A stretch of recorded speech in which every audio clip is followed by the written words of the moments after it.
Are you feeling a tug in your heart, a pull to mentor and empower the next generation of leaders?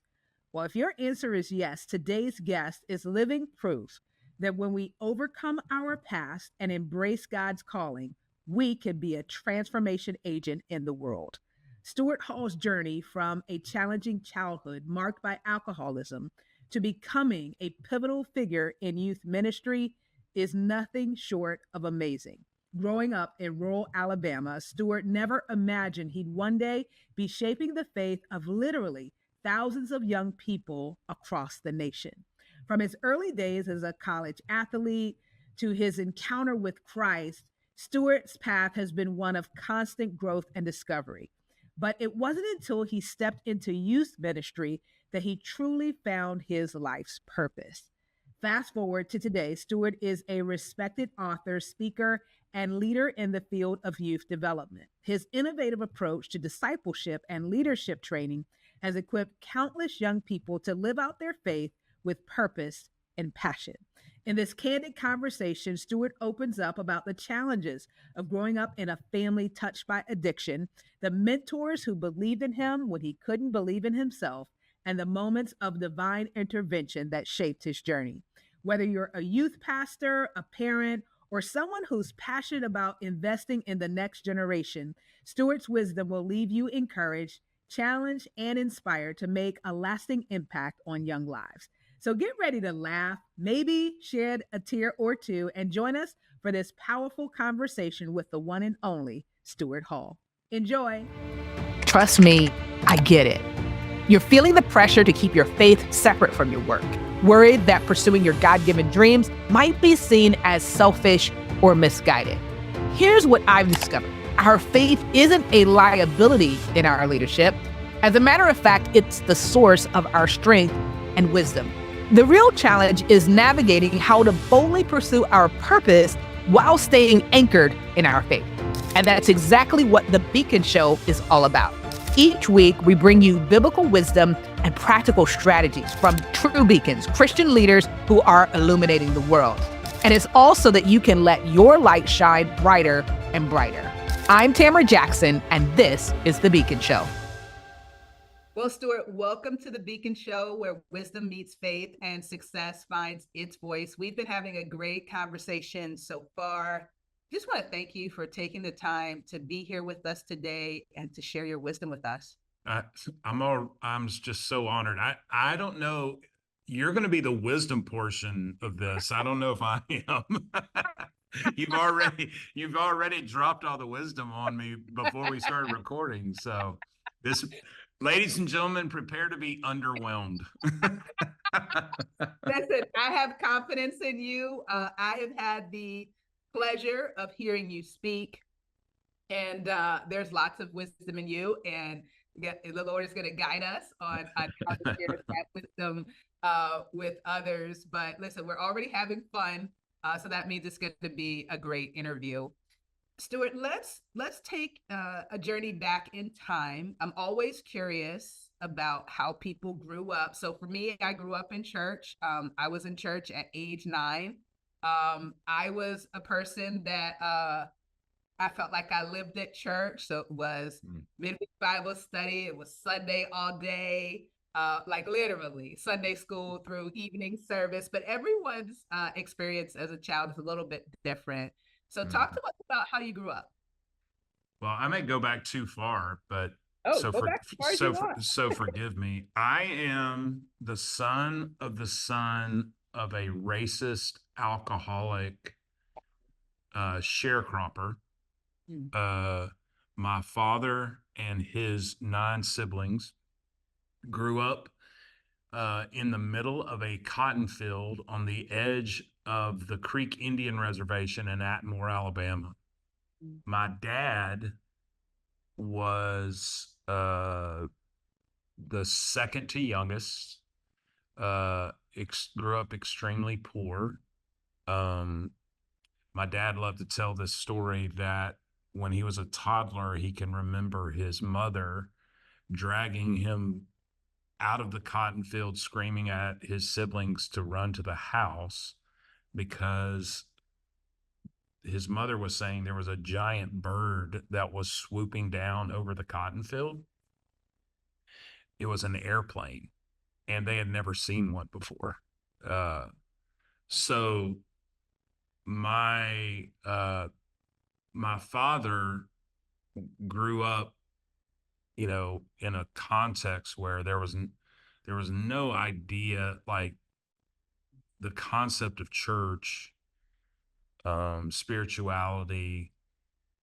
His father kind of was the antithesis of that. The reason I'm talking to you today is because my grandmother, my dad's mom, who I never met, um, she died my dad's senior year, 3 months before my dad graduated from high school. So my dad never graduated from high school. He had to quit school to help support the family. Um, but my grandmother, when my dad was around elementary age, demanded of my grandfather that he either move them or she was leaving him, and he moved them. And when he moved them, my grandmother started attending church. And my dad would always go with his mom to church. And that was the beginning of a shaky but still formative foundation for me. Um, I my my my parents were not incredibly consistent in church attendance up until second grade. For me, we did, and then we moved, and at that point, we just kind of stopped going.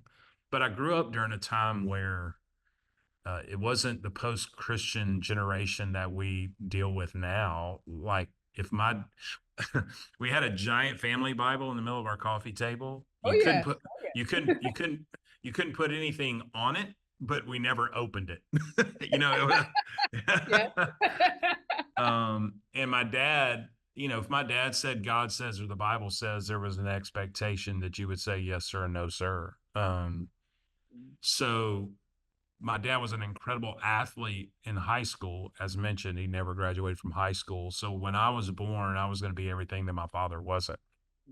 And so uh, I was I was an athlete in middle school and high school, played in college.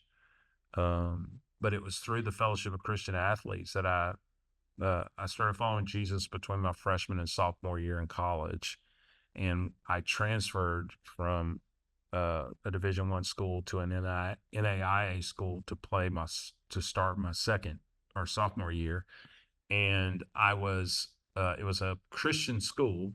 I was the only Christian on the team, and I was a brand new Christian, Wow. and uh, we would have FCA/chapel every Wednesday, and I was the only person to show up.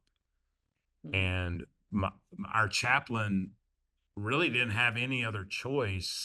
but that was the way that my faith started growing, was because I was the only dude showing up.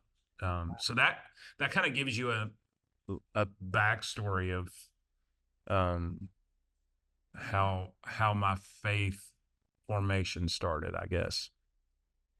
It also sounds like, Stuart, it's um, the beginning of your leadership forming as well. Because a lot of leadership, I think, is self leadership. Mm. You, even though your teammates weren't there, weren't showing up, there was something in you that said, I need to be here Mhm. at chapel. Um, what do you think was drawing you to show up? And I'm sure there have been other times in your life where you've kind of been that person that has stepped up and done the things that others didn't do. What do you think was driving you there? That's such a great question. I probably should do a deep dive into my soul as to why I do that.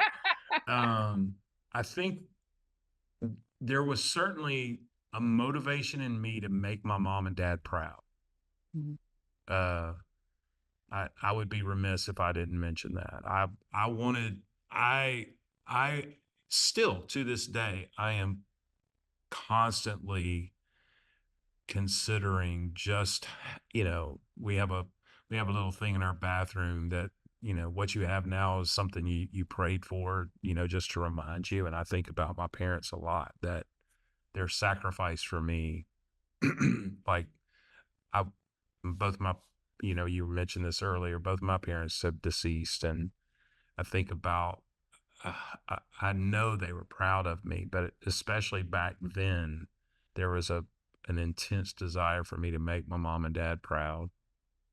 Uh, I also, I mentioned that my grandfather was racist. I feel like I was really fortunate in that I played basketball and football in high school, basketball in college. But what that context did was it showed me what it's like to experience prejudice, um, because I was generally always the only white person in a gym or on a team. Yeah. And, I grew up in deep South Alabama, which is, steeped in racism. It's interesting that my wife Kelly and I met in college, but we both grew up, different parts of the same city, but she kind of experienced the same sort of thing in a different way. And somehow God saw to it that we could meet each other. But I say that to say that I think that there was God used the context of sports and athletics to really challenge me to be different, Mm. especially in that context where you're surrounded with a ton of bigotry and racism. To actually see people the way God sees them was really, really important to me. Um, which I don't understand how that happened because of what I was surrounded by, but I'm really, really grateful for it. And then just I don't think leaders are leaders are we have this misnomer that leaders are born and not made. I think you make yourself. Influence is a choice. Mm. And I certainly wanted to be influential. I wanted to make sure that if anyone was following my example, I was leading them somewhere worth going. Because a leader worth following is going somewhere worth going. And I can remember watching United Way commercials back, and this is going to age me, but It's okay. the the National Football League the National Football League used to have a pretty explicit partnership with the United Way. And during a National Football League game, usually on CBS on Sundays, there would always be a United Way commercial. And the United Way commercial would always highlight an NFL player who was doing good in his community. And I would watch those commercials and go, that's what I want to be. I want somebody to look at my life and say, he's not only is he a great whatever, but he is doing good in his community. So it's something as simple as that kind of inspired me to some degree.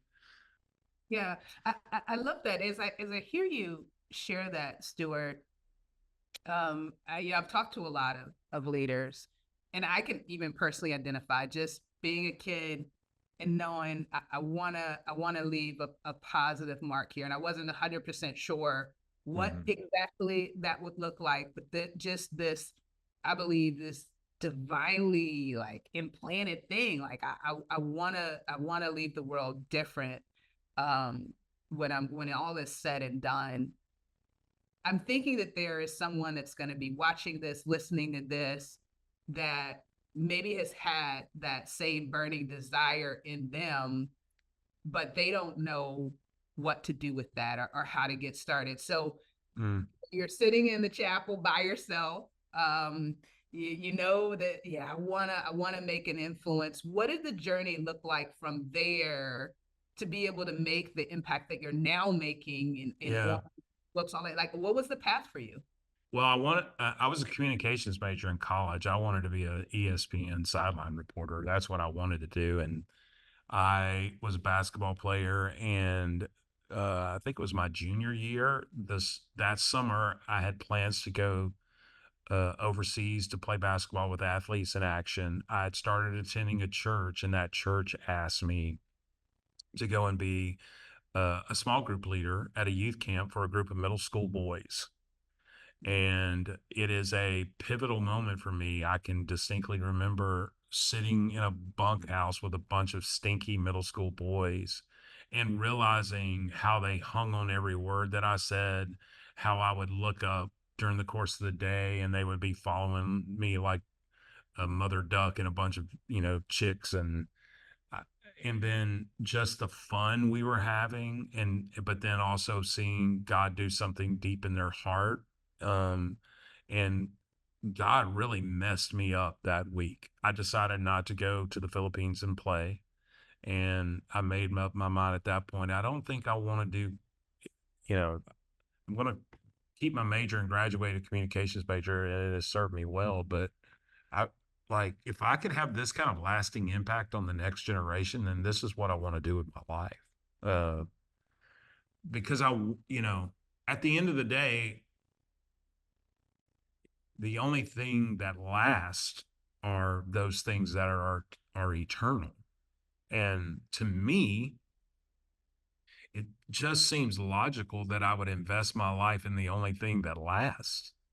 Everything else is temporal. So the souls and hearts and minds of the next generation is kind of where I decided to, pour my life, and uh, immediately kind of made a shift and started it by my end of my senior year was working at a church as a local church youth pastor, and did that for I was a local church youth pastor for about 13 years.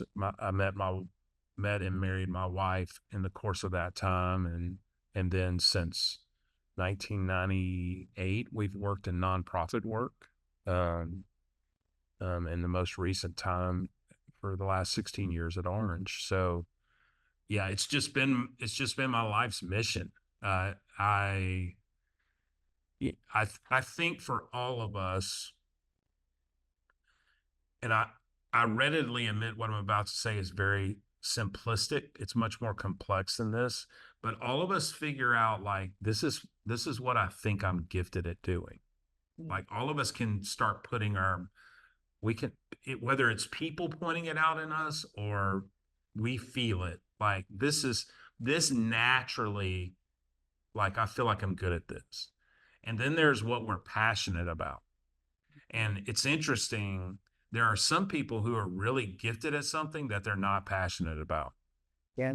And then there are people who are really passionate about things that they don't have a ton of gifting in. We see this a ton in like in faith community circles with a teenager, for example, who wants to be, I want to be the next worship leader extraordinaire. The problem is you can't play an instrument and you should never sing loud in public. That. And that's a very simplistic example. The people in life that I find that are the most fulfilled are the people who somehow can figure out this is what I'm passionate about, or this is what I'm passionate about. This is what I'm gifted at doing. And this is how it meshes with my purpose. Those people are the people who are, regardless of what happens, man, their stick to itiveness, their longevity. I get asked this a ton, like, what is the secret to longevity? The secret to longevity is longevity. It's it's you figuring out this is what I'm gifted at doing, this is what I'm passionate about, and this is how it meshes with why I'm on the planet.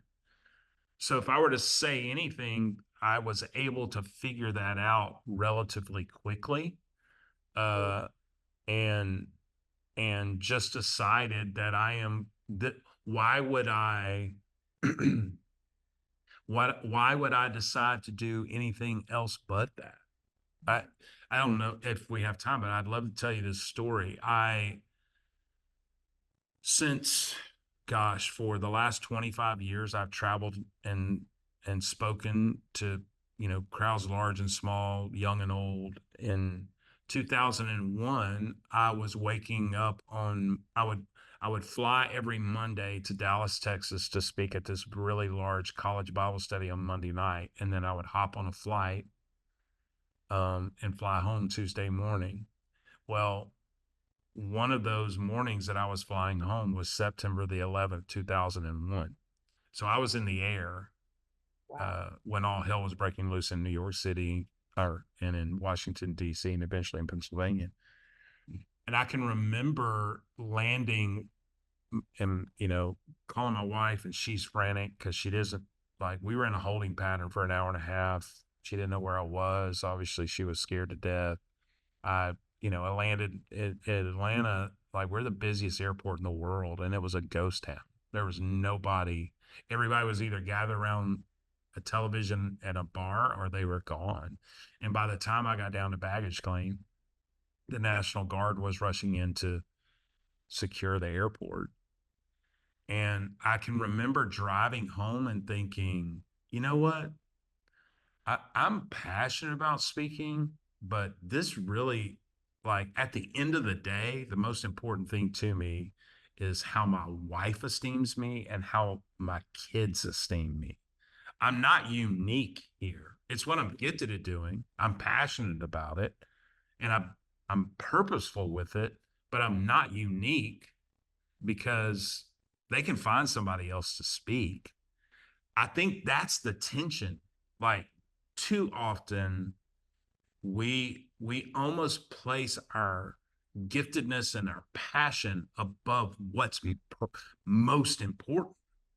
And you know, I told them, the next week I'll finish out the semester, but I'm not going to keep doing this because my family is way too important to me to keep doing this. And you know what's interesting?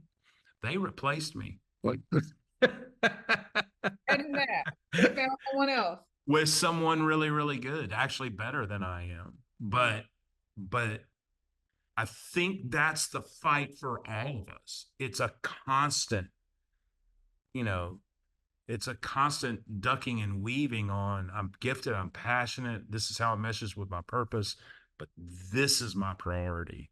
That to me is the tough part.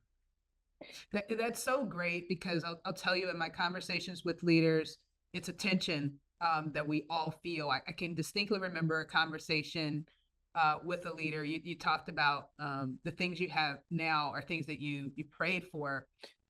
She's experiencing that. She prayed for more influence, more platforms, more opportunities, and it's happening, and she's exhausted because she from even from her point of view, she said, I was trained in ministry and how to serve others and all of these things, but how to balance it. I didn't get the insight on how to navigate all of this, when to say yes, when to say no. How do I make sure that I don't get lost in the process, Mm-hmm. family, all these things. So you're absolutely right. Trying to find that right balance. And balance for me is a hard word because sometimes when we think about balance, it seems like we're saying everything is getting equal attention and time. But often what I find is that it's a constant rebalancing. So there Mm-hmm. are times where certain areas get more than others. And then just like you described, you realize, hey, wait a minute, I'm doing too much here. I need to Mm-hmm. shift my focus from this to this. It's tough, right? Because like we both talked about, we have this burning desire. It's something that's been instilled in us to make an impact. And yet, and still, we also are called to relationships. And that will look different for each of Mm-hmm. us, but Right. we have relationships that we're called to steward as well. Thinking about relationships a little bit more, Stuart, you talked about how sometimes we realize what we're gifted at, and sometimes it's others that are able to come along the way and help us to see that. Are there people that you can think of in your journey that have been really instrumental to help you maybe to see things that you didn't see? And if so, tell us about those people. Oh, too many to mention. I mean, we all stand on the shoulders of giants. My mom and dad, certainly. My mom was the sweetest. My mom was the yin to my dad's yang. My dad was tough. He was, crusty, decorated Vietnam War Air Force veteran. My mom was the sweetest person on the planet. So she would always balance out the very tough love that I got from my dad.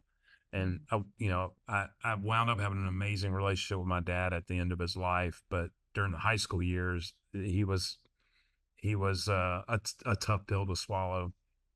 But I have, they're my heroes. And then there have been, you know coaches and people along the way, people like, you know, as it relates to my speaking, Andy Stanley had a giant impact in my life. I consider him one of the greatest communicators I've ever heard. And I also can remember distinctly standing up in front of a group of students and he's sitting in the back of the room listening to me speak. And you're like, oh God, it was not, yeah, I had a lot of thoughts. I bet you did. but but for him to decide I want to pour myself into you, was life changing. It altered my life. There's a guy by the name, is it an old youth ministry veteran by the name of Barry St. Clair that saw something in me that I didn't see in myself. Mm. Randy and Pat Woodham, a couple at the first church where I served, who kind of took me under their wing and invested in me. Art and Donna Walker, who loved Kelly and I when we moved to Louisiana and didn't know anybody. The list goes on and on. Uh, yeah, we do not get to wherever we get by ourselves. And the list is incredibly long, and I am incredibly grateful. It's humbling to think about the sacrifices that people have made. And as we were talking offline, I think it also speaks to the responsibility we have to do that for the next generation. Like, uh, especially where I am in my season of life, I am at a point now where I am grateful that I get to push people forward the way I was pushed forward, probably too soon in a lot of ways. But to watch girls and guys younger than me that are able to take the mantle as it relates to loving and leading the next generation and run with it and take it farther than I ever could is one of my greatest joys. Talk to us about that. As I was preparing for our conversation today, one of the key topics that you love talking about is developing students of influence. Uh-huh. From your perspective, Stuart, why is that so important? I'm sure it's always been important, but in the context of today in 2024, why is it so important to develop students of influence? Well, we do an awful job of selecting high quality, high character leaders. Mm. I mean, we just need to swallow and admit that. Uh, when the natural reaction of everyone that I speak to as it relates to the political process in our country is always, well, we're choosing the less of the two evils. Unfortunately. There's something to be said about the fact that that's who, and so I think that kind of speaks to part of the reason why I think that it's important is that we haven't done a great job with it. I think too, another reason why it's important is that we've defined leadership, in my opinion, incorrectly. I think leadership, as I mentioned earlier, it's a choice. And the way that we've kind of wrestled it to be a little more digestible, I think a student, a teenager especially, who chooses to walk with integrity, chooses to walk with humility, chooses to be brave and courageous, chooses to do things with excellence, and chooses to be gritty and resilient. The the the kid who is responsible to what is true. Uh, um, they occupy their God-given space in the world. They decide, I am going to choose love over fear. I'm going to be courageous. I'm going to I'm going to go the extra mile. I'm going to do things with excellence. And then I'm going to choose my passion over distractions. That kid who makes those 5 choices day after day winds up becoming influential and they don't even realize it. Mm. But what we presented to the next generation, especially in an age of social media, is no, influence has everything to do with the number of followers that you have, likes that you get on a post. But back to what I was saying earlier, a leader worth following is going somewhere worth going. And the young person who is full of integrity, humility, courage, excellence, and grit is generally speaking going in an amazing direction. And so when they look behind them, the people that are following them are naturally following them to someplace good. That's what I'm passionate about. I'm passionate about the substance of leadership, the content of it. It's being, it's not doing, and I'm bothered. It bothers me that way too often we talk about leadership from a positional standpoint as opposed to a being standpoint. So much of my life's passion and mission has been how do we help the next generation be leaders so that they can do leadership things. Wow. Um, as you were sharing that, it so many things were going through my head, but the five things that you described to me speak to the character of Mm-hmm. right is if your heart is right, if your character is right, then you are naturally going to, and I guess that's what happened when you were growing up, right, is people saw those things in you and they gravitated towards you without you trying to Mm-hmm. attract people. Mm-hmm. And maybe there are people that are watching us, that are listening to us, that again, they have that burning desire to impact other people, and maybe to your point, focused on the wrong things. So maybe we're focused on how many likes or comments we have, how many follows we have, how many people are on our list. And if we could just focus on being the person that God is calling us to be, then those that are assigned to us will naturally follow, is what I'm hearing you say. Yeah, I think that I'm sorry, I interrupted you. I was just going to say, someone a long time ago told me that whatever it is that you have to do to gain a following is what you're going to have to do to keep a following and some. Right. And part of the social media challenge is that whatever it is that you have created Right. to gain this following, you're going to have to do that and some to keep the following. And again, sorry to continue to beat this drum. Once they start following you, where do they wind up? That to me is a bigger question, because are you just showing them this this hyper edited life that we present on social media? Because that really doesn't help anybody when all hell breaks loose in their life. And the next generation, I think, is desperate for authentic, transparent, vulnerable leaders who are willing to say, I don't have it all together, but I am trying as hard as I can to follow in the way, for me, I'm trying as hard as I can to follow in the way of Jesus and lead people toward what I think it means to have amazing, abundant life. And uh, so consequently, I want to make sure that, and I think we all want this. It's just that you know, we're living in a day where we have commodified and economized leadership. And all of us have to ask ourselves a really difficult question. What am I willing to sacrifice for this proposed life that I want? Hmm. And for me, from Kelly, for our kids, like all three of our children played college sports, which meant we grew up in a locker room. Is basically all it meant.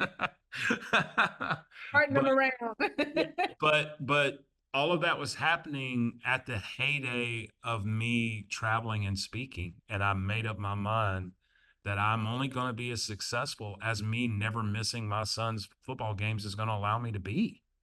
I'm not going to be more successful than me loving my wife and spending her being my best friend will allow me to be. There, there's this movie Cold Mountain, It- and Renee Zellweger plays this really redneck country girl. Is set during the Civil War, and she has this line in the movie that I use way too often. She was talking about war, and she says, "Men create the weather and then say, oh, blank, it's raining."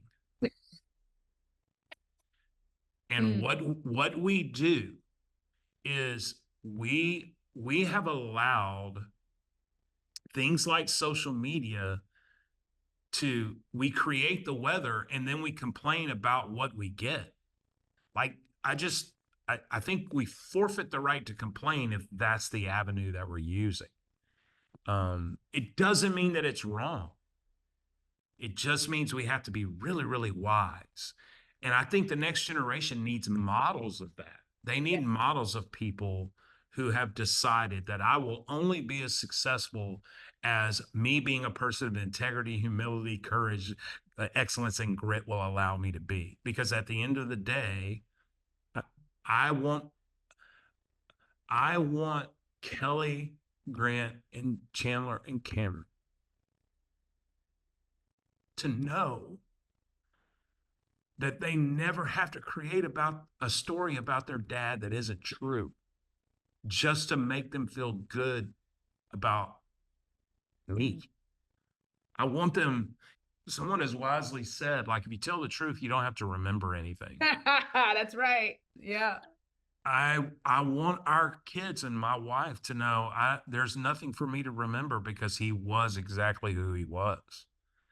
Um, and that all does happen. It does, like, you get to a place in life, you and I were sharing offline, both my parents have deceased, and you do start wrestling with your legacy and what is it that you are leading people toward. And again, I'm by no, I am not the default setting for the human experience. But for me, I, I just want to make sure that I lead people towards something that lasts. Mhm. I feel your heart around this, and you never have to apologize for sharing your heart here.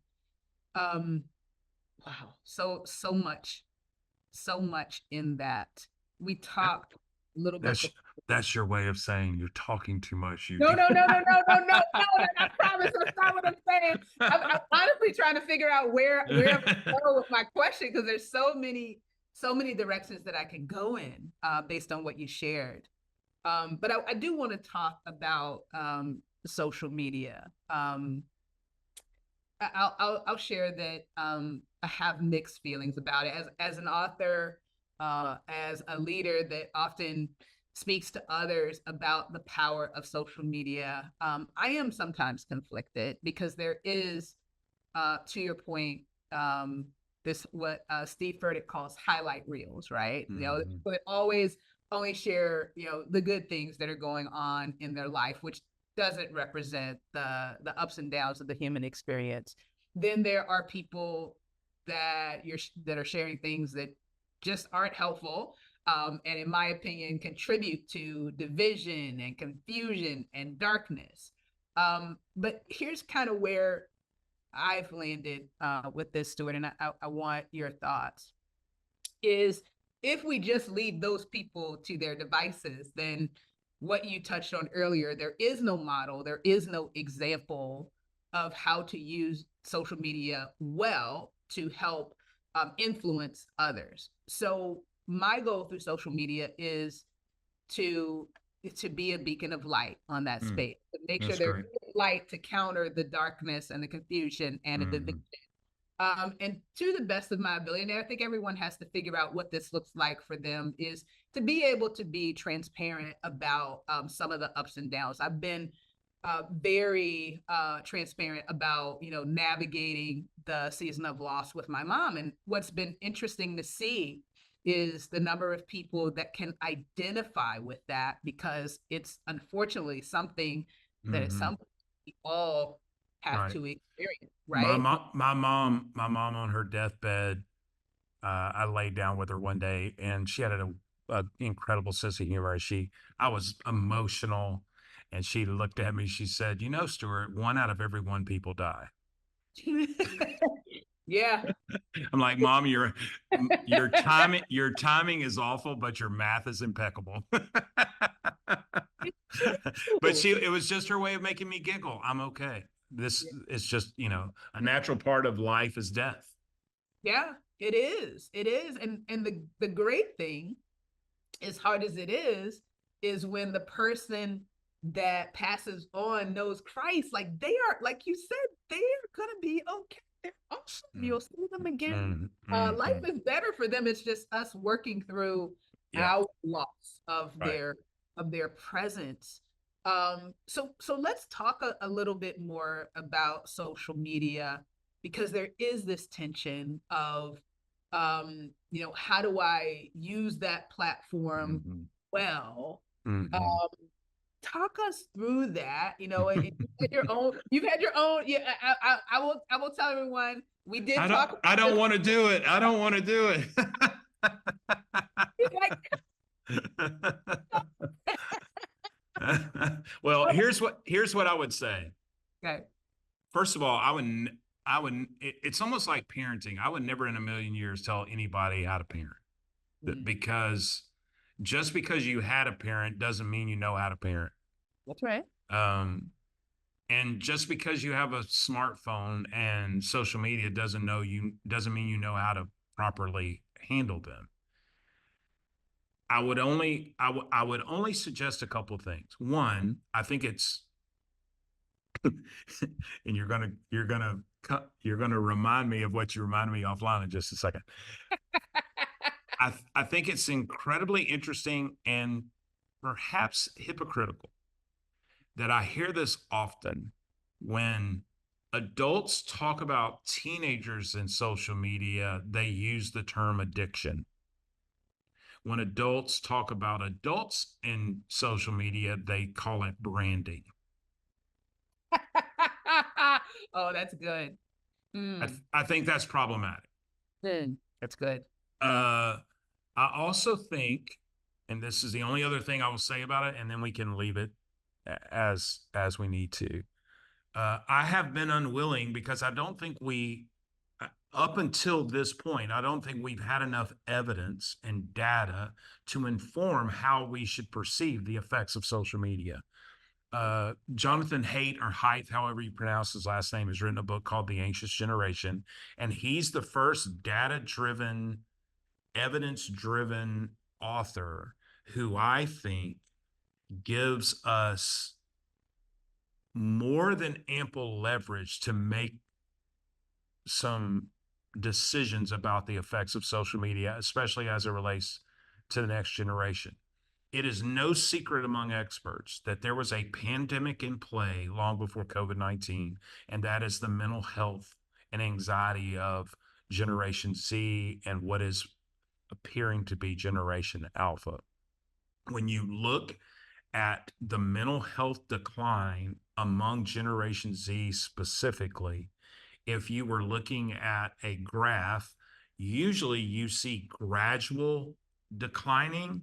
That is not the case with Generation Z. Generation Z in the early 2000s, even into 2010, 2011, was basically a straight line. But when you get to 2012 and 2013, it's like it dives off a cliff. And the question you have to ask yourself is what was happening during that time? And Jonathan makes this point that around that time we were starting to feel the effects in 2010. Smartphone with apps were available. High speed internet had become available. This is a big one. The front facing camera on a phone had become available, and Instagram had become available. And what happens as a result once those things start happening in the early 2010s? By 2012 and 2013, the mental health of the next generation has plummeted. I just think we have to take that seriously. Mhm. It it doesn't matter if it's good for me, Yeah. if it is harmful and for the next generation. And let's go back to our conversation about leadership. A leader worth following is going somewhere worth going. What example am I setting for the next generation as a relate? Should we handle? Is it an incredible tool? Absolutely. You're not at all hearing me say it should be taboo, but I mean, he's the first person I've heard who said, he says that uh, you shouldn't be allowed to have a smartphone until you're in high school. You shouldn't be allowed to be able to use we should treat social media like we do driver's license. Yeah, you get it at a You certain age. can't, you get it at a certain age. Our schools should be smartphone free. And then if we're going to do all that, he makes a big push toward more independence, free play, things like that, because the next generation, you know, I lived during a time where there was such a thing as a phone cord. We've cut the phone cord, but we're more glued to our phones. I just think it's counterproductive in that regard. So it takes an amazing amount of wisdom, an amazing amount of restraint today for adults and teenagers alike to handle social media appropriately. I think if if we're being honest, it's like handing the keys to a Ferrari to a 13-year-old. It handle with care is where I would leave it. No, I think that's fair and great wisdom for parents that are listening to us, for those that are in youth ministry. And there's so many applications. And also, speaking to adults, I love the versus addiction. I wanna talk about some stats. You're a data person, so I actually was just talking about this yesterday. Um, Billions of people on these social media platforms that are actively using it. The last stat that I saw was on average, which means there are people clearly under and people way over, almost 2.5 hours a day. Hmm. Gen Z and millennials, 80%, like they're all plugged in. So my question for you, Stuart, is if the youth are there and they are using these platforms, what is our responsibility as leaders to put out content or not that would speak to the things that they need to be students of influence? Yeah, that I think part of the tension, I recognize that I have painted myself in a corner because But at least because you did it. because part of the tension is the in some regard what you're saying is the train has left the station, and what do we do? There's no question that so much of what we're dealing with in faith communities around the world. A couple of weeks ago when we were together, I mentioned that over 40 million people have stopped attending church in the last 25 years. That's 12% of the population in America. That's a giant amount of people. Uh, and part of why that's happened is the decentralization of information. And the reason why information is decentralized is because you now have the capacity, you carry around a computer in your palm. So there is no question that we can use it for good. Um, I I am a huge proponent of that. I think where it's troublesome for me is that people who, gosh, you want to make me say things that I'm going to get in trouble for. I have zero problem with anyone wanting to help the next generation and use social media to do it. I think where it's troublesome is when you commodify it and economize it to such a degree and it winds up being personality centered and not information and inspiration centered. But And that's where I think you have to be really, really careful. I'm not at all implying that people shouldn't follow someone else's example, but you better make sure that the example that you're setting is an example worth them following. that's good wisdom. And it reminds me of conversations that I have in the Christian Authors Network, and even to some degree in Beaconship, because we are believers. There's this tension too of, Mm-hmm. am I drawing people to me or am I pointing people to Jesus? And I have to be able to find, if I am going to leverage these platforms, I have to be able to find a way to do it Mm-hmm. that brings glory and honor to him and draws people closer to him. And it's not just about me. We are a visual society. So I think that's one of the reasons why Instagram takes off, because of the pictures and all of that. So yeah, it may be Mm-hmm. a picture that captures someone's attention, but what are we ultimately pointing people to, and where are we leading them to your point? Mm-hmm. So Mm-hmm. many great things to think about there, but I'm going to let you off the hook now. Let's talk. Let's talk. Let's talk about Kate. That good. No. I'm gonna wrap us up. This has been such a great conversation. We could probably, I feel like we could talk for Yeah, we could. We are too good of friends. That's the problem. already. Yeah. So let's wrap this up by talking about legacy. I heard the importance of, it kind of reminded me when you were talking about your wife and kids going to it's a tough example, but going to a funeral service. And sometimes what is shared, you're like, yeah, absolutely. That's the way that I knew that person. Mm-hmm. And I will confess that there have also been times when I'm in a funeral service and it's a person I knew well, and I was like, are we talking about this person? Because that's not how I remember them. But I think in that space, there is, I don't know, pressure, whatever, to feel like I need to have something good to say. And so even if I have to stretch it a little bit, I'm going to reach and find something. And part of what I heard you say is, listen, I don't want my wife or my kids to have to reach. I want them to easily be able to share about their experience with me, because it's real. So Right. that's a part of the legacy.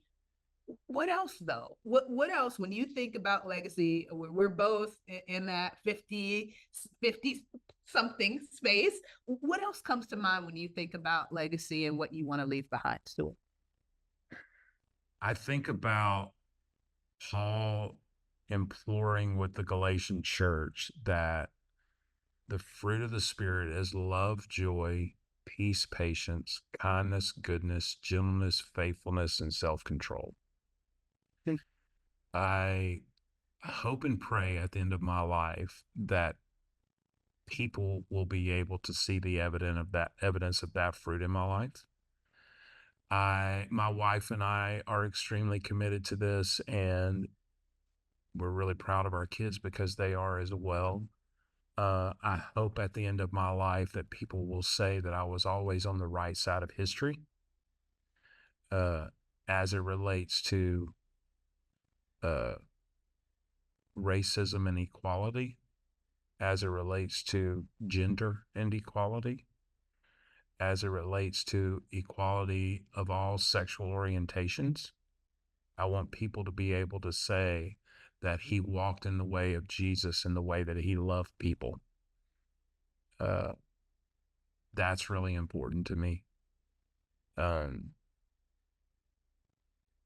and that deciding to live a life that hopefully people can glean those things from, it it does mean at times you're misunderstood. It does mean at times that you have to maybe perhaps say something that is not popular. Uh, if 2020 taught us anything, you know, I I contracted COVID at the end of March of 2020 and spent all of April in a medically induced coma, fighting for my life. Had a COVID induced heart attack. Came home on May the 2nd, and just a few weeks later, George Floyd was murdered. I was recovering. I couldn't go, but my wife and all three of our kids attended peaceful protests all around Atlanta during that time. Um, and a couple of weeks later, my wife received a DM on Facebook from a woman in Washington State who told her, I don't know how I heard about your husband, but I considered it an honor to pray for him. And the DM was under one of the pictures my wife had posted of them at a peaceful protest. So this woman from Washington State said, I considered it an honor to pray for your husband. But if I had known that this is what you guys stood for, I would have never prayed for your husband. I think every person who wants to walk with integrity, maybe not to that extreme, but we will all face a choice where is what I know to be true worth any vitriol I may receive from people who do not see this? And I've gotten, I mean, we were giggling about this earlier. You get to an age where it's worth it. Uh, you know, it's worth it. I will die knowing that our children knew that their dad, uh, and my wife has even said this, much to my chagrin and tears and emotion, because when she has said,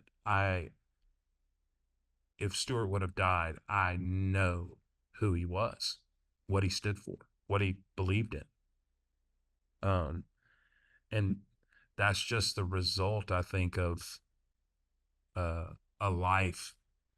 It's just a series of steps in the same direction. That's what a legacy is. That's what longevity is. It's a long walk in the same direction. That's what I'm committed to. Wow, you've shared. I know you made a joke early on, but you have shared so much wisdom with us today, and I appreciate your transparency around even the questions that you wrestle with and the things that you're still figuring out. I think that is a Mm-hmm. lesson in and of itself, right? It is Mm-hmm. even as we're in this this season of our life, there's still things that we're learning. God is still showing us things. Mm-hmm. At the same time, what I have found is that sometimes someone will say something and it will just produce this level of clarity and insight that I don't know that I would get to on my own. So I'd love to have you wrap up, Stuart, by sharing a piece of advice. Like, what is one of the things that, looking back, you wish you knew earlier as a leader that you can translate into just a nugget or a soundbite that might help the next generation of leaders that are coming behind you? I would probably have to center that. My first thought is centering it around something as it relates to my faith. Um, the same Paul to the same church in Galatia said that the only thing that counts is faith, um, proving itself as love. The only thing that counts is faith expressing itself as love. I wish I early on would have understood that better. If I have regret, it's that I didn't love harder and more. Um, it's interesting. I just had conversations this weekend with faith leaders. The word love is problematic in our culture for some reason at this point, because I think people think it means letting people off the hook. Yeah.